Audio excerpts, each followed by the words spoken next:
Bonjour à tous, je vous fais une petite vidéo aujourd'hui pour vous parler un petit peu des thérapies.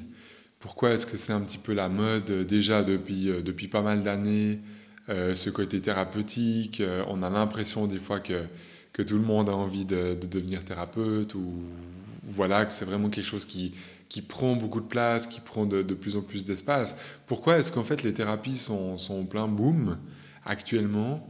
Et moi je pense que ça fait quand même déjà depuis 2010-2011 que vraiment ça prend, donc je pense en tout cas 10 ans vraiment que ça prend de plus en plus de place. Moi c'est vraiment ça que je remarque et en discutant avec les gens c'est à peu près ça qui se passe. Je vous fais une petite vidéo, j'aimerais vous donner un petit peu mon point de vue. Pourquoi, à mon avis, il y a quand même quelque chose de très profond qui est en train de se jouer dans cette histoire de thérapie.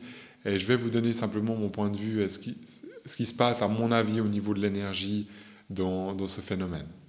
Je vous en parle tout de suite.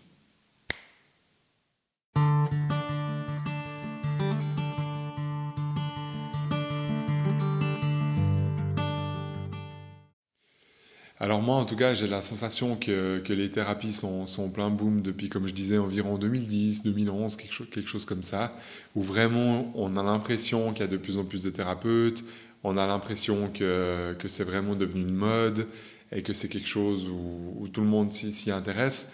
Et je pense qu'il y a du plus et il y a du moins, donc il y a du positif, il y a du négatif dans cette histoire de thérapie. Moi, je pense déjà que la première chose, c'est vraiment que pourquoi est-ce que les thérapies sont en plein boom? Parce qu'il y a vraiment une réelle recherche de revenir à l'intérieur de soi.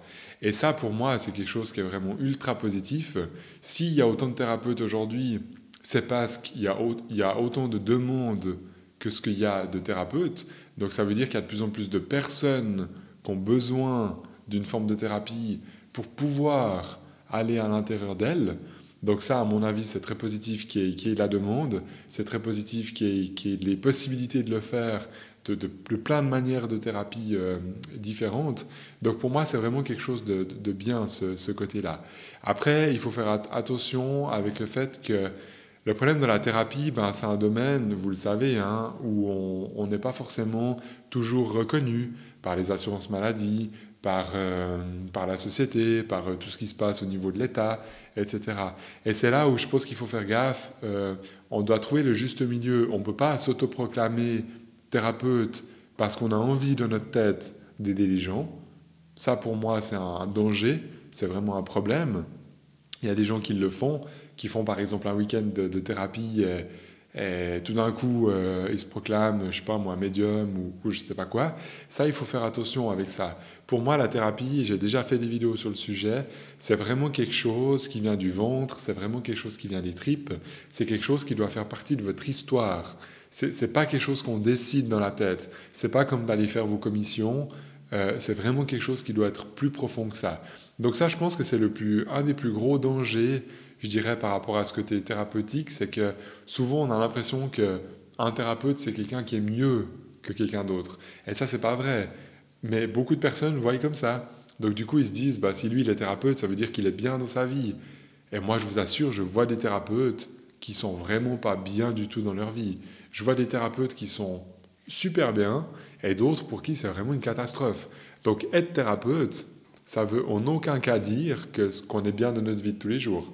Ça, c'est vraiment deux choses qui sont complètement séparées, d'accord? Donc vraiment, un thérapeute peut être super bien, peut être bien dans sa tête, peut être bien dans son corps, dans ses jambes, et tout fonctionne, mais un thérapeute peut aussi être en dépression, un thérapeute peut aussi avoir de la peine à prendre soin de lui. C'est pour ça que il y a un peu à boire et à manger dans la thérapie, mais il y a un peu de tout, j'ai envie de vous dire, comme dans n'importe quel autre domaine de la vie de tous les jours. Si vous allez, je sais pas moi, demander à un ébéniste de vous faire un menuisier par exemple de vous faire une table, ben, il y a des menuisiers qui vont vous faire une table extraordinaire, magnifique, qui vont prendre soin et tout ce que vous voulez. Puis il y a d'autres qui, pour le même prix, vont vous faire une table juste avec une planche, quelque chose de pas très recherché. Donc moi je pense en fait que c'est dans tous les domaines où il y a des gens qui profitent un peu et il y a des gens qui donnent vraiment de leur personne. Donc je ne crois pas que c'est que la thérapie, mais c'est vraiment ça touche vraiment tous les domaines. Et pourquoi est-ce que la thérapie est en plein boom? Pourquoi est-ce que les thérapies sont en plein boom? À mon sens, c'est vraiment parce que les gens ont besoin de se retrouver. Et d'une manière générale, qu'est-ce que ça veut dire? Ça veut dire que ces 10 dernières années, en gros, on est de plus en plus dans notre tête, et plus on est dans notre tête, moins on est bien de notre vie de tous les jours. Ça veut dire qu'on n'arrive plus à s'écouter, on n'arrive plus à savoir ce que notre intuition elle veut nous dire, on n'arrive plus à être à l'écoute de notre ventre et de nos tripes pour prendre nos décisions.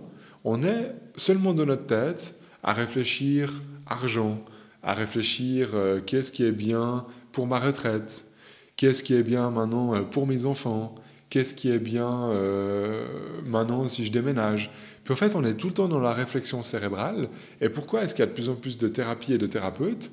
Parce qu'il y a justement trop de personnes qui sont dans la tête et il y a un énorme besoin, je pense, sans déconner, entre 80 et 90% des personnes sur cette planète, aujourd'hui, sont trop dans la tête et ont besoin de revenir un peu plus dans leur cœur.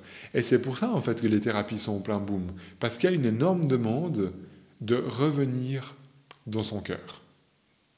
Ça, pour moi, c'est la raison principale. Et j'ai envie de dire aussi qu'il y a un peu une illusion par rapport à ce côté thérapeutique. C'est comme si, en allant chez un thérapeute, il va m'expliquer comment aller dans mon cœur, après je serai dans mon cœur, et puis c'est bon, j'ai plus rien besoin de faire. Et ça, c'est vraiment complètement faux. Un thérapeute peut seulement vous donner la voie, peut seulement vous indiquer le chemin, et ensuite c'est vraiment à vous de l'emprunter, ce chemin. C'est vraiment à vous de vous donner des opportunités, par exemple de faire 15 minutes de méditation, c'est ce que moi je recommande beaucoup, 15 minutes de méditation chaque jour. Mais en sortant de chez ce thérapeute ou de chez moi, si vous ne mettez pas en place vos 15 minutes de méditation par jour, eh ben, ce n'est pas un miracle de venir chez moi, ou ce n'est pas un miracle d'aller voir quelqu'un. Quand vous ressortez de chez la personne, vous avez de toute façon une action à faire, à mettre en place. Si un thérapeute vous prétend qu'en allant chez lui, tout va se passer et puis que c'est bon, il n'y a plus rien besoin de faire, bah, je suis désolé de vous dire ça, mais pour moi, ce n'est pas un bon thérapeute. Pour moi, c'est vraiment quelqu'un qui vous raconte des histoires. Le changement va de toute façon venir de vous-même. Dans n'importe quelle thérapie, que vous fassiez l'hypnose, que vous fassiez la médiumnité, que vous fassiez des soins énergétiques, tout ça, ça peut soulager sur le moment, ça fait du bien. Mais si vous ne changez pas dans votre quotidien quelque chose, bah, vous allez de toute façon revenir au point de départ et vous allez de toute façon vous retrouver dans le même état que ce que vous étiez avant d'aller voir ce thérapeute. D'accord? Donc ça c'est vraiment super important de comprendre. Donc pourquoi il y a beaucoup de thérapeutes? Parce que oui, on a beaucoup besoin de revenir à l'intérieur de soi, mais il faut faire gaffe, il ne faut pas se faire prendre dans l'illusion, il ne faut pas se faire prendre dans l'addiction aussi d'aller voir des thérapeutes ou d'avoir ce besoin comme de chercher quelque chose chez un thérapeute, puis en fait vous en faites 25, puis vous avez l'impression de jamais rien trouver, parce que vous ne vous donnez pas le temps et l'énergie nécessaire pour changer quelque chose concrètement dans votre vie de tous les jours. Donc vous pouvez aller faire n'importe quelle technique de yoga, n'importe quelle technique de méditation, n'importe quelle chose en fait qui vous ferait du bien. Si vous ne la faites pas régulièrement dans votre vie de tous les jours, eh ben vous ne pouvez pas vous plaindre que vous n'arrivez jamais à revenir dans votre cœur. Et c'est ça souvent l'illusion de la thérapie, et c'est le problème aujourd'hui, c'est qu'il y a beaucoup de gens qui font du tourisme thérapeutique. Moi, j'appelle ça comme ça. C'est des personnes qui viennent chez moi, puis ensuite qui vont voir 25 médiums différents, puis au bout de 2 ans, ils reviennent chez moi, puis ils me disent « Écoutez, je ne comprends pas, je suis venu chez vous il y a 2 ans, j'ai vu 15 autres médiums autour de moi, et puis je suis toujours au même point. » Et puis à ces gens, je leur demande « Mais est-ce que vous avez mis quelque chose en place? Qu'est-ce que vous avez changé dans votre quotidien depuis 2 ans ?» Puis ces personnes ne savent plus quoi me dire. Elles me disent simplement « Ben oui, j'ai été voir justement 15 médiums différents, mais il n'y a rien qu'à changer dans ma vie. » Puis je leur demande « Mais vous avez changé, vous, quelque chose dans votre vie ?»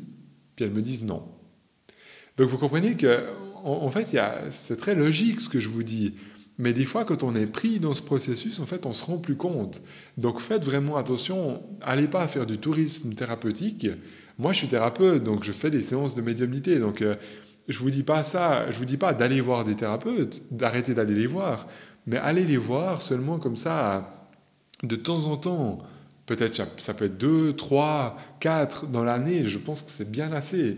Ensuite, il faut vraiment mettre en place, si ça vous parle bien sûr, ce que la personne vous conseille de faire. Parce que si c'est un bon thérapeute et qu'il a bien ressenti votre énergie, normalement, il devrait vous conseiller quelque chose qui vous convient, quelque chose de pas trop compliqué, quelque chose de possible en 10, 15, 20 minutes que vous pouvez vraiment mettre en place au quotidien. Et c'est en mettant cette chose en place que déjà vous n'aurez plus besoin d'aller voir d'autres thérapeutes parce que vous allez vous aider vous-même finalement en mettant quelque chose en place. Et quand vous faites votre technique de méditation ou votre technique de yoga ou peu importe, hein, ça peut être autre chose, ça peut être de l'hypnose, ben, en faisant ça, en fait, vous allez commencer à devenir votre propre thérapeute. Et en devenant mon propre thérapeute, j'ai plus besoin, à un moment donné, d'aller voir d'autres personnes. Mais pour faire ce passage-là, moi, personnellement, j'ai vraiment dû me forcer de faire tous les jours une connexion avec mon guide. Et c'est depuis 2011 maintenant que je médite tous les jours avec mon guide. C'est ça qui fait qu'aujourd'hui, je vais voir 1 à 2 personnes par année, puis c'est tout. Et des fois, c'est un ostéopathe parce que tout d'un coup, j'ai vraiment mal au dos et j'ai besoin d'un coup de main un petit peu physique.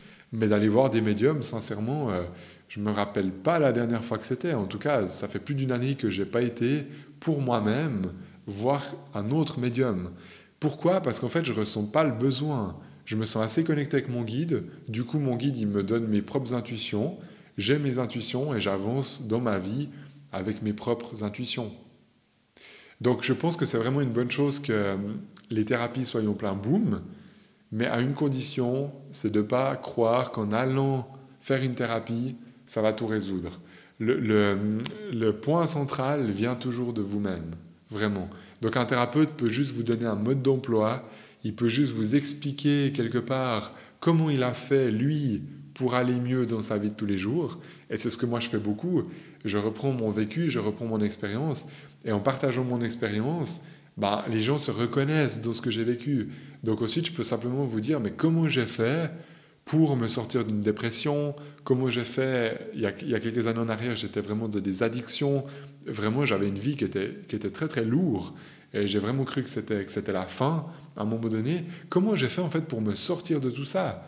Je me suis simplement pris en main, j'ai été voir quelqu'un, c'est vrai, mais ensuite cette personne, elle n'a pas tout fait pour moi, elle m'a juste expliqué, voilà, dans ton énergie, ça serait intéressant de faire ci, de faire ça. Et j'ai commencé à méditer avec mon guide naturellement suite à ces quelques séances. D'accord ? Donc, c'est jamais miraculeux d'aller voir quelqu'un. Ce qui est miraculeux, c'est de vous prendre en main et de vous dire, ok, je vais voir un thérapeute une fois, et si ça me parle ce qu'il me dit, je vais vraiment le faire à la maison et je vais le mettre en place. Donc, pour moi, c'est vraiment pour répondre à la question de base, pourquoi est-ce que les thérapies sont en plein boom, c'est parce qu'on est une majorité sur cette planète à être beaucoup trop dans la tête et on a vraiment besoin de revenir dans le cœur. Et il y a beaucoup de moyens aujourd'hui de revenir dans ce cœur. Vous pouvez faire du yoga, vous pouvez faire, des thérapies avec des bols tibétains, vous pouvez faire une psychothérapie chez un psychologue, vous pouvez faire la connexion avec votre guide que moi je vous propose, par exemple. Il y a plein de manières de faire ça. La clé, en fait, et c'est peut-être là où c'est des fois pas facile, mais c'est vraiment de choisir qu'est-ce qui vous parle le plus de tout ça. Puis si c'est la médiumnité, par exemple, vous pouvez venir faire une séance chez moi. Si au contraire, c'est la psychologie qui vous parle, choisissez un psychologue de votre région qui a une bonne renommée, qui a des bons avis, par exemple, sur Internet, et puis vous allez le voir. Si au contraire, vous préférez aller faire des soins énergétiques, choisissez quelqu'un qui est renommé de votre région, de votre environnement. Mais faites gaffe avec ces histoires de soins énergétiques parce que ça va vous faire du bien sur le moment. Mais si la personne qui fait ça, elle ne vous propose rien de changer dans votre quotidien, j'ai peur que 3 mois plus tard, vous soyez de nouveau au même point. Donc soins énergétiques, c'est super. Tout ce qui est soins, en fait, si vous voulez, faites gaffe. C'est bien sur le moment, mais pour moi, c'est plus un accompagnement. Ce n'est pas quelque chose qui va changer votre vie. De faire un soin, c'est un accompagnement pour autant que vous changez quelque chose dans votre propre quotidien. Mais si vous faites des soins énergétiques en espérant qu'au bout de la 10e séance de Reiki ou de la 10e séance, de guérison spirituelle ou de transguérison, votre vie, elle change, votre vie, elle ne va pas changer parce que vous faites 10 séances de guérison. Votre vie, elle va changer parce que peut-être que dans ces 10 séances de guérison, le thérapeute vous aura conseillé de méditer avec votre guide. Par exemple, et c'est en mettant en place une méditation avec votre guide chez vous que votre vie elle va changer. Comprenez, c'est très différent. C'est pas le thérapeute qui fait que ça change. Le thérapeute est juste là pour vous indiquer en fait une direction qui semble intéressante aujourd'hui par rapport à votre énergie. Mais c'est tout. Moi, c'est la seule chose que je fais. C'est que ma spécialité aujourd'hui, c'est avec mon guide, je ressens l'énergie de la personne. Et avec l'énergie de la personne, je peux sentir quel chemin est le plus en adéquation et le plus facile en fait à mettre en place aujourd'hui. Le plus facile et le plus important pour elle. Et ensuite, je donne, la plupart des gens qui me connaissent pourront vous dire, je donne vraiment une technique ou quelque chose vraiment de pratique que la personne peut mettre en place chez elle. Et c'est là qu'il y a le déclic qui peut se passer. C'est là que la vie peut vraiment se retourner complètement en fait. Vous pouvez vraiment passer d'une vie en noir et blanc à une vie en couleur si vous faites ça. Mais le déclic, ça sera de toute façon à la maison, chez vous, de votre quotidien. Ce ne sera pas dans une thérapie extérieure. Alors en tout cas, j'espère que ça vous parle cette vidéo. Je voulais vous partager un petit peu tout ça sur ce sujet. Et faites vraiment attention par rapport à tout ce qui est addiction aux thérapies. N'allez pas voir quelqu'un qui vous dit qu'il faut revenir 10 fois, à part si c'est prévu en avance, et puis si c'est par exemple une psychothérapie ou quelque chose où on sait que ça va être long, là c'est ok, parce que je sais que ces personnes ont besoin de temps pour ça. Mais si par exemple vous venez voir quelqu'un, je sais pas moi, qui est dans la médiumnité ou qui est dans les soins énergétiques, puis qu'à la fin de la première séance, la personne vous dit qu'au niveau de l'énergie, il faut encore 10 sessions pour que ça marche, moi, je ne suis pas d'accord avec ça, parce que l'énergie, elle bouge tout le temps, et on ne peut pas savoir à l'avance, surtout quand on dit 10 sessions, pour moi, ça me paraît beaucoup trop. Si la personne vous dit, écoutez, je vous conseille de venir une deuxième, voire une troisième fois, je pense que là, on est dans quelque chose qui est correct.